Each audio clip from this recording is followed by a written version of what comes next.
Milgram experiment. From Wikipedia, the free encyclopedia, at www.wikipedia.org.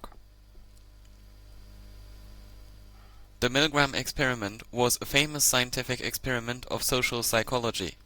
The experiment was first described by Stanley Milgram, a psychologist at Yale University, in an article titled Behavioral Study of Obedience, published in the Journal of Abnormal and Social Psychology in 1963, and later summarized in his 1974 book Obedience to Authority: An Experimental View. It was intended to measure the willingness of a participant to obey an authority who instructs the participant to do something that may conflict with the participant's personal conscience. Method of the experiment. The method of Milgram's original experiment was as follows. Participants were recruited via a newspaper ad and direct mail solicitation for work in a study of memory at Yale. The experiment was advertised as taking 1 hour, for which those responding would be paid $4.50. Participants were men between the ages of 20 and 50, coming from all educational backgrounds, from an elementary school dropout to participants with doctoral degrees. The participant and a confederate, an actor pretending to be another participant, are told by the experimenter that they will be participating in an experiment to test the effects of punishment on learning behavior. 2 slips of paper are handed to the participant and the confederate. The participant is led to believe that one of the slips says learner and one says teacher, and that he is randomly given one of the slips. The actor claims to have been assigned as learner, so the participant is led to believe that the roles have been chosen randomly. In actuality, both slips say teacher, while the actor just misreports what is on his slip. No element of randomness is involved. The participant chosen as the teacher is given a sample 55-volt electric shock from the electroshock generator as a sample of the shock the learner will supposedly receive during the experiment. The teacher is then given a list of word pairs which he is to teach the learner. The teacher begins by reading off a list of word pairs to the learner. After reading through the word pairs, the teacher will then only read the first half of the word pairs and read 4 possible answers. The learner will indicate which second word he believes to be correct by pressing a button, 1 through 4, corresponding to the teacher's choices. If incorrect, the learner will receive a shock, increasing by 15 volts with each wrong answer. If correct, the next word pair is read. The teacher believes that he is actually giving shocks to the learner participant. In reality, there are no shocks being given to the learner. Once the learner was separated, the learner set up a tape recorder integrated with the electroshock generator, which would play pre-recorded tracks at certain shock levels. At 135 volts, the learner's pre-recorded pleas of agony begin. After a certain number of level increases, the actor starts to bang on the wall that separates him from the teacher. After banging on the wall and complaining of his heart condition, which he talked about at the beginning of the experiment, the learner gives no further response to the questions and no further complaints. It is at this point that many people begin to indicate their desire to stop the experiment and check on the subject. Many test subjects stop at 135 volts and begin to question the purpose of the experiment. Some continue after being assured that they will not be held responsible. Some participants even begin to laugh once they hear the screams of pain coming from the learner. This laughter is not sadistic, but nervous laughter that may use one to help calm fears they are having. Though some went to the end of the shocks, 450 volts, everyone stopped at some point and questioned the experiment. Others even said they would return the check for the money they were paid. Later results and multiple test setups showed that the closer the teacher was to the learner, the sooner he stopped. If at any time the subject indicates his desire to halt the experiment, he is given a succession of verbal prods by the experimenter, such as, "The experiment requires that you continue, please go on." If the subject still wishes to stop after 4 successive verbal prods, the experiment is halted. Results. Before the experiment was conducted, Milgram polled fellow psychologists as to what the results would be. They unanimously believed that only a few sadists would be prepared to give the maximum voltage. In Milgram's first set of experiments, 65% of experimental participants administered the experiment's final 450-volt shock, though many were quite uncomfortable in doing so. No participant stopped before the 300-volt level. Variants of the experiment were later performed by Milgram himself and other psychologists around the world with similar results. Apart from confirming the original results, the variations have tested variables in the experimental setup. Thomas Blass of the University of Maryland, who is also the author of a biography of Milgram called The Man Who Shocked the World, performed a meta-analysis on the results of repeated performances of the experiment, done at various times since in the US and elsewhere.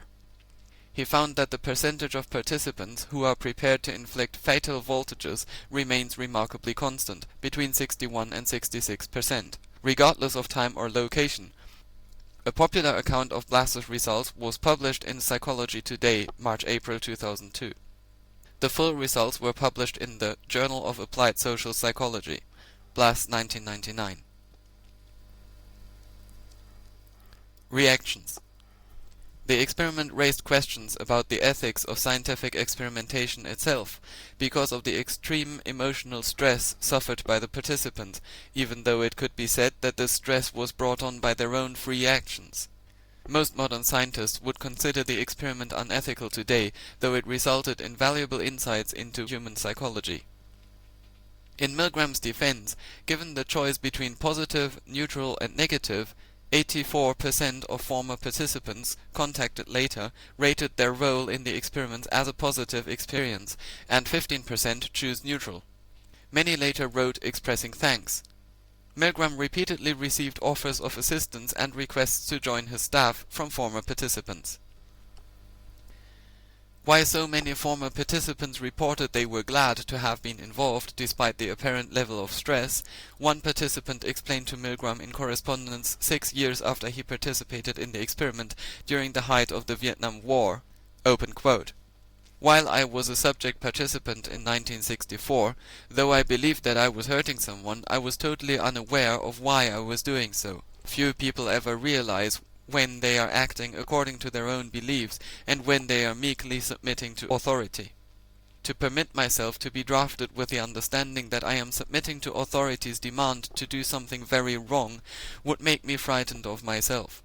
I am fully prepared to go to jail if I am not granted conscientious objector status. Indeed, it is the only course I could take to be faithful to what I believe. My only hope is that members of my board act equally according to their conscience." Close quote. In contrast to the life-changing experience reported by some former participants, however, participants were not fully debriefed by modern standards, and many seemed to never fully understand the nature of the experiment according to exit interviews. Milgram summed up in the article The Perils of Obedience, Milgram 1974, writing, open quote, "The legal and philosophic aspects of obedience are of enormous import, but they say very little about how most people behave in concrete situations. I set up a simple experiment at Yale University to test how much pain an ordinary citizen would inflict on another person, simply because he was ordered to by an experimental scientist. Stark authority was pitted against the subject's strongest moral imperatives against hurting others, and, with the subject's ears ringing with the screams of the victims, authority won more often than not. The extreme willingness of adults to go to almost any lengths on the command of an authority constitutes the chief finding of the study, and the fact most urgently demanding explanation." Close quote. The experiment began in July 1961, a year after the trial of Adolf Eichmann in Jerusalem. Milgram devised the experiment to answer the question, could it be that Eichmann and his million accomplices in the Holocaust were just following orders? Could we call them all accomplices? Milgram 1974. Milgram created a documentary film showing the experiment and its results, titled Obedience, legitimate copies of which are hard to find. He also produced a series of 5 other films on social psychology with Harry Fromm, some of which touched on his experiments. They may all be obtained from Penn State Media Services.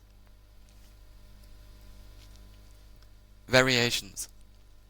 Milgram describes 19 variations of the experiment that he conducted in obedience to authority and experimental view. In general, he found that when the immediacy of the victim was increased, compliance decreased, and when immediacy of the authority increased, compliance increased. Experiments 1 to 4. For instance, in one variation, where participants received instructions from the experimenter only by telephone, experiment 2, compliance greatly decreased. Interestingly, a number of participants deceived the experimenter by pretending to continue the experiment. In the variation where immediacy of the learner was closest, participants had to physically hold the learner's arm onto a shock plate, which decreased the compliance. Experiment 4. In this latter condition, 30% still completed the experiment. In experiment 8, women were used as participants. All of Milgram's other experiments only used men. Obedience did not differ significantly, though they indicated experiencing higher levels of stress.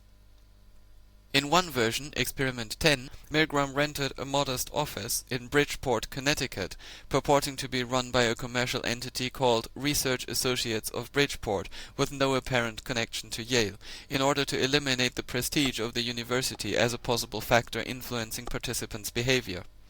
The results of this experiment did not significantly differ from those conducted at the Yale campus. Milgram also combined the power of authority with that of conformity. In these experiments, the participant was joined by one or two additional teachers, who were actually actors like the learner. The behavior of the participants' apparent peers strongly affected results. When two additional teachers refused to comply, experiment 17, only 4 participants of 40 continued the experiment. In another version, experiment 18, the participant performed a subsidiary task with another teacher who complied fully. In this variation, only 3 of 40 defied the experimenter. Reference: http://www.stanleymilgram.com/oldanswers.html. For a personal account of a participant in the Milgram obedience experiments, see http://www.jewishcurrents.org/2004-jan-dimow.htm. In popular culture. Variations on the Milgram experiment have pervaded the popular culture through films and music. The 10th Level was a 1975 TV dramatization of the experiment. Starring in the film were William Shatner, Ossie Davis, and John Travolta. I come Icare, English title I as an Icarus, a 1979 movie by Henri Verneuil, starring Yves Montand, contains a key scene where Milgram's experiment on obedience to authority is brilliantly explained and shown. It may add up to some conspiracy theories regarding the assassination of John F. Kennedy, since the plot of this film is largely an obvious subtext to the assassination of the Kennedy brothers. Mon oncle d'Amérique, a 1980 movie by Alain Resnais, involves an experiment similar to Milgram's. Ghostbusters, a blockbuster 1984 movie written by Harold Ramis and Dan Aykroyd, contains a scene introducing Bill Murray's character to the audience as a sly professor administering electrical shocks to a hapless college student while flirting with an attractive co-ed. Harold Ramis has said that this parody was inspired by the Milgram experiment. We Do What We're Told, Milgram's 37, is a Peter Gabriel song found on his 1986 album So.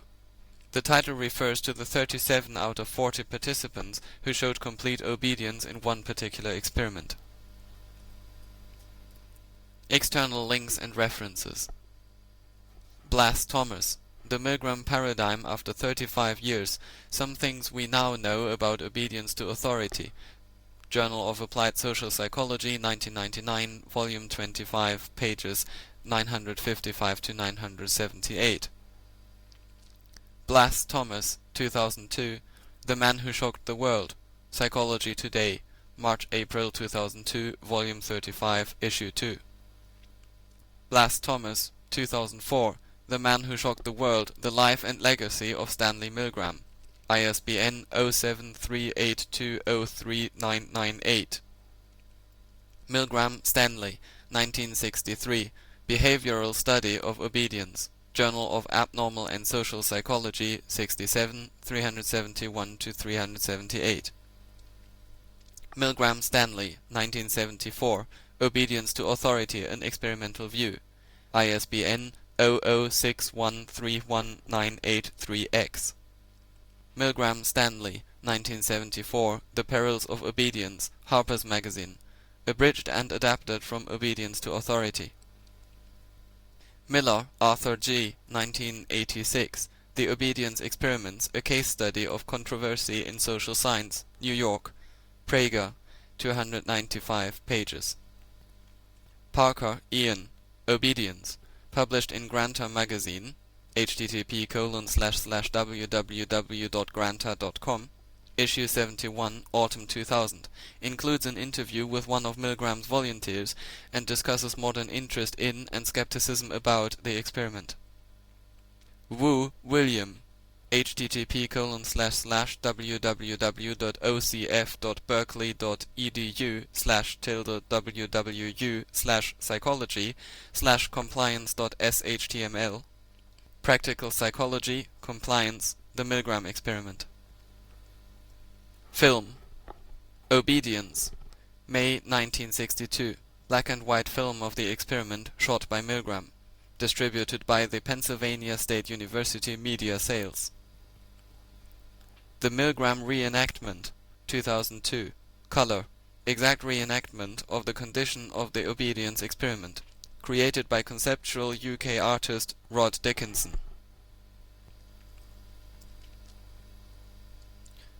This recording and all the text contained in it is available under the GNU Free Documentation License, available at http://www.gnu.org/copyleft.